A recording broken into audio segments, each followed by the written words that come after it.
ભરૂચ જિલ્લાના ઝઘડિયા તાલુકાના ઇન્દોર ગામની પ્રાથમિક શાળાના નવા ઓરડાઓ માટે 3 મહિના અગાઉ ખાતમુહૂર્ત કરવામાં આવ્યું હતું, પરંતુ આજ સુધી શાળાના નવા ઓરડાનું બાંધકામ શરૂ ન થતાં વિદ્યાર્થીઓને મુશ્કેલીઓનો સામનો કરવો પડી રહ્યો છે.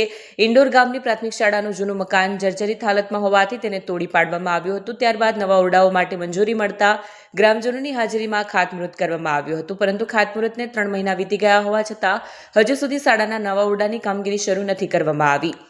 હાલ શાળામાં માત્ર 2 જ ઓરડા ઉપલબ્ધ છે, જેમાંથી એક ઓરડો પણ જર્જરિત છે. જગ્યાની ભારે અછતના કારણે શાળાનો સમય બદલવામાં આવ્યો છે અને હાલ શાળા 2 બેચમાં ચલાવવામાં આવી રહી છે. સવારે ધોરણ 1 થી 5 વિદ્યાર્થીઓને અભ્યાસ માટે બોલાવાય છે, જ્યારે બપોર બાદ ધોરણ 6 થી 8ના વિદ્યાર્થીઓને બોલાવાય છે. આ બાબતે ગ્રામજનોએ મીડિયા સાથે વાત કરતા જણાવ્યું હતું કે જો વહેલી તકે શાળાના નવા ઓરડાનું બાંધકામ શરૂ નહીં થાય તો વિદ્યાર્થીઓના ભવિષ્ય પર અસર પડશે. આ મુદ્દે જ્યારે મીડિયા દ્વારા ભરૂચ જિલ્લા પંચાયત પ્રમુખ મહેન્દ્રસિંહ વાસદિયાને સવાલ કરવામાં આવ્યો, ત્યારે તેમણે કામગીરી શરૂ ન થવાનું કારણ સ્પષ્ટ કર્યું. જિલ્લા પંચાયત પ્રમુખે જણાવ્યું કે ટેન્ડરિંગ પ્રક્રિયામાં થયેલા થોડા વિલંબના કારણે શાળાના નવા ઓરડાની કામગીરી અટકી હતી, પરંતુ ગાંધીનગર ખાતે આ બાબતની જાણ કર્યા બાદ હવે ટેન્ડરિંગ પ્રક્રિયા પૂર્ણ થઈ ગઈ છે અને ટૂંક જ સમયમાં ઇન્દોર ગામની પ્રાથમિક શાળાના નવા મકાનની કામગીરી શરૂ કરવામાં આવશે. હવે જોવાનું રહ્યું છે કે જિલ્લા પંચાયતના આશ્વાસન બાદ વાસ્તવમાં ક્યારે શાળાના નવા ઓરડાનું બાંધકામ શરૂ થાય છે અને ઇન્દોર ગામના વિદ્યાર્થીઓને ક્યારે યોગ્ય શૈક્ષણિક સુવિધા મળે છે, તેના પર સૌની નજર છે. નમસ્કાર, મારું નામ રોહિત ચેતકુમાર ડાયાભાઈ. હું ઇન્દોર ગામનો રહેવાસી છું.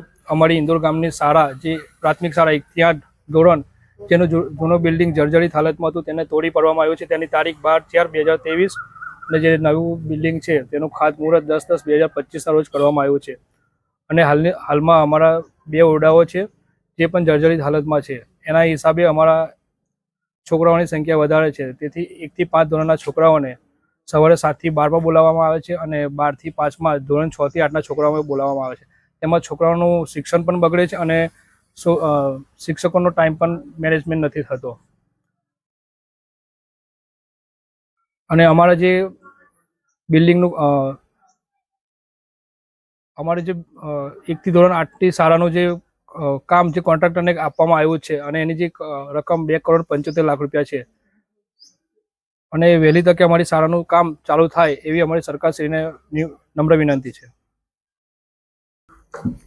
એક તો પહેલી વાત કે ખાતમુહૂર્ત કરી દેવામાં આવ્યું છે એ વસ્તુ બિલકુલ સાચી છે. સરકારશ્રીના નિયમ અનુસાર જ્યારે સ્કૂલ માટે રકમ મંજૂર થાય ત્યારે સૌથી પહેલાં એને ટેન્ડર પાડવામાં આવે છે.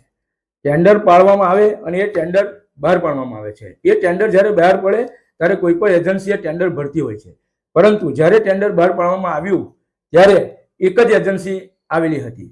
સરકારશ્રીના નિયમ મુજબ અને ધારાધોરણ મુજબ એક એજન્સી આવેલી હોય તો ક્યારેય કામ આપી શકતા નથી અને એને વર્ક ઓર્ડર આપી શકતા નથી. માટે ફરીવાર એ ટેન્ડરને અમે રિવાઇઝ કરીને ફરીવાર પાડ્યું, પરંતુ બીજી વાર પણ કોઈ પણ એજન્સી આવેલ ન હોય. અમે ગાંધીનગરથી રજૂઆત કરીને આના માટે એપ્રુવલ મંગાવેલી છે અને ગાંધીનગરથી એપ્રુવલ પણ મંજૂર થઈને આવી ગયેલ છે અને એ જ માટે આવનાર ટૂંક સમયમાં જ આ સ્કૂલનું કામ ચાલુ થશે. ભારતીય જનતા પાર્ટીની સરકાર સતત શિક્ષણને સૌથી મહત્વ આપે છે. તેમાં પણ આપણા માનનીય વડાપ્રધાનશ્રી અને માનનીય મુખ્યમંત્રી શ્રી ભૂપેન્દ્ર પટેલ સાહેબ સૌથી વધારે જો ભાર આપતા હોય તો શિક્ષણ પર છે. કેમ કે શિક્ષણ એ દેશનો આધારસ્તંભ છે.